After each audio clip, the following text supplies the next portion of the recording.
All right, I keep seeing this pop up over and over and over again. And yes, absolutely, athletic training is important in martial arts. Anybody that denies that at this point is just living with their head under a rock.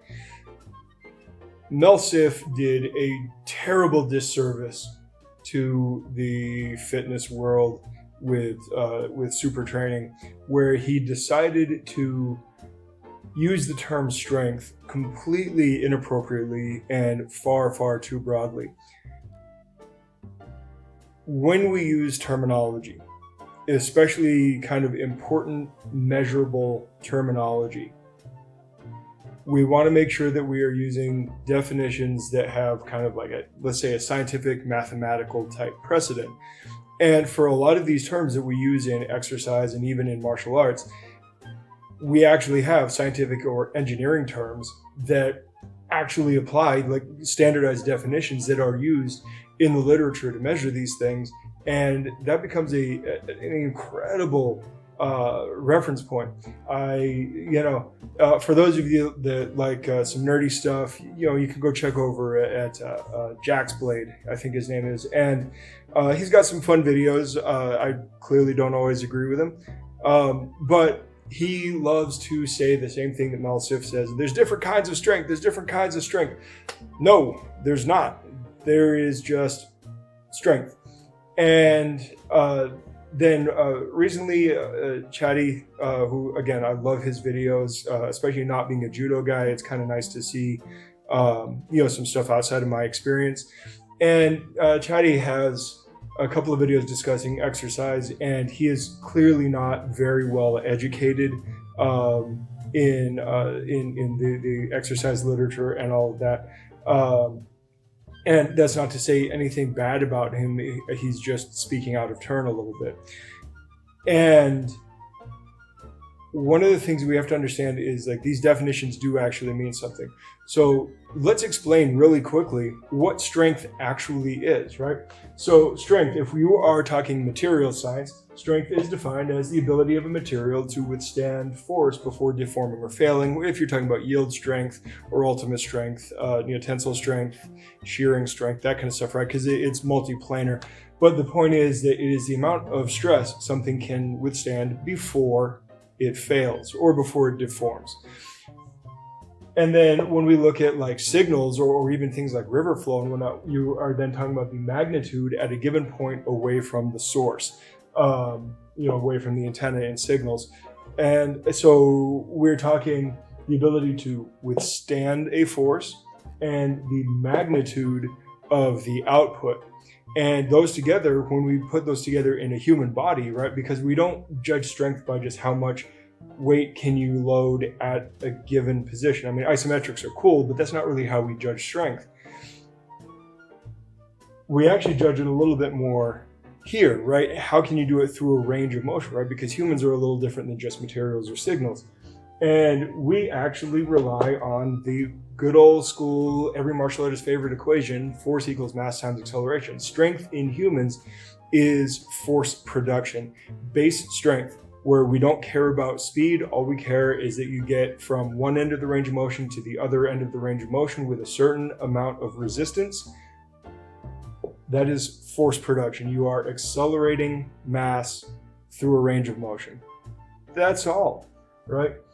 And while acceleration does imply that there is a speed component, we're actually less concerned with that in exercise until later on when we get to power. So why is this important? Because we have all of these other measures that actually also have scientific precedent. So there's toughness. Toughness is the measure of resistance before cracking or breaking under stress. That's a little different, right? And that kind of works into for fighting, right? Your ability to kind of withstand some punishment, right? And we talk about that all the time, like how much can you take before you crack, before you fail, right? Toughness is an important part of being a martial artist, but it's not the same thing as strength.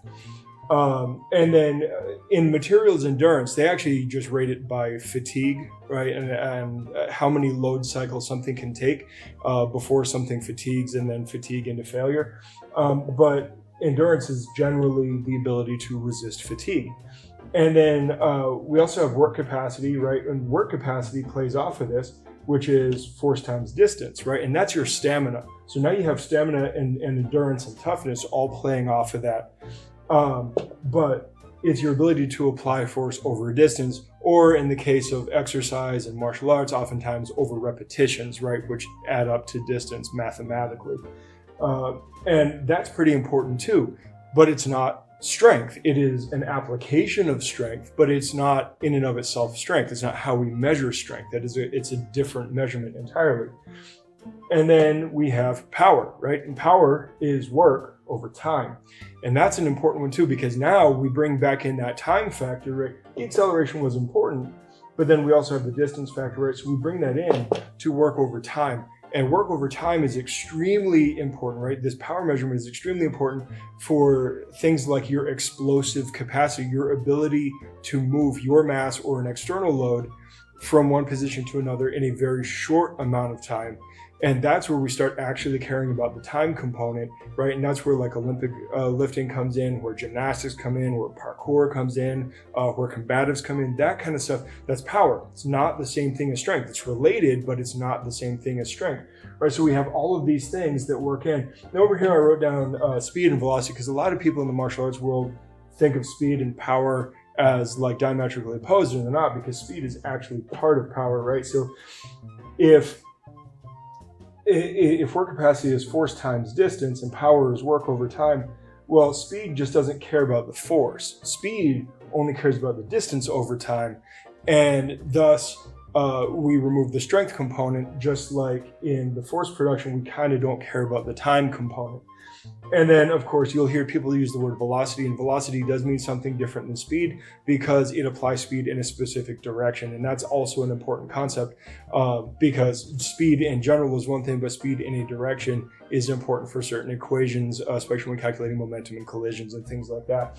And then lastly, because this is one that Jaxblade picks on a bit, and it is not a different kind of strength. It is not at all a different kind of strength. It is a different way to value strength. It's not even a different way to measure, because the measurement would be the same, but it is a different way to put strength into context and value it, and that is relative strength. And relative strength really is just the strength that is proportional to your size, your height, weight, girth, all of that, which is also important, right? Relative strength is going to be very important for weight class monitored sports like MMA.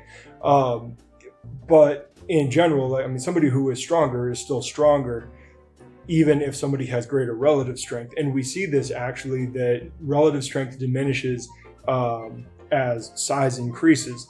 So at least in humans, right? Not all materials are like that. But we have to understand that none of these things are synonyms for strength. They may be related to it, they may be tangential to it, they may be adjacent to it, but they are not the same thing as strength. Strength in humans is force production, and to a large degree, even your isometric ability to just hold up a weight in a given joint angle or structural position.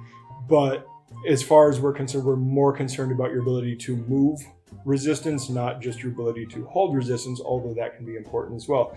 And things like endurance do come into play. They do. Things like toughness do come into play, but there's a reason that they are separate measurements. And so we need to be more precise with our language. Precision of language helps us communicate better. Please, and never assume that people know what you're talking about. Spend some time defining things, and if they kind of give you some body language or a verbal of, yes, I understand what you're saying, then continue on. But it is important to actually define your terms and say what you mean, so that you have clarity of communication. One of the biggest gripes I have in martial arts so often is that people spend so much time going, oh, you would just understand this. And people nod their heads and go, yeah, I get it. Except that internally, what their understanding is and what you're saying or what you're understanding are two completely different things. It is time to be explicit. We can do this. It is not difficult. You just got to do a little homework. All right, guys, I am done ranting. I will talk to you guys later. Good journey. Hey, thanks for watching. Like, subscribe, share, do all the other social media stuff. You can check out our other socials as well as take a look at some of the merchandise that we have for offer in the links below. And if you happen to be in the Phoenix metro area, stop in, come in for a class, come in just to say hi. We'd love to meet you. Until next time, good journey.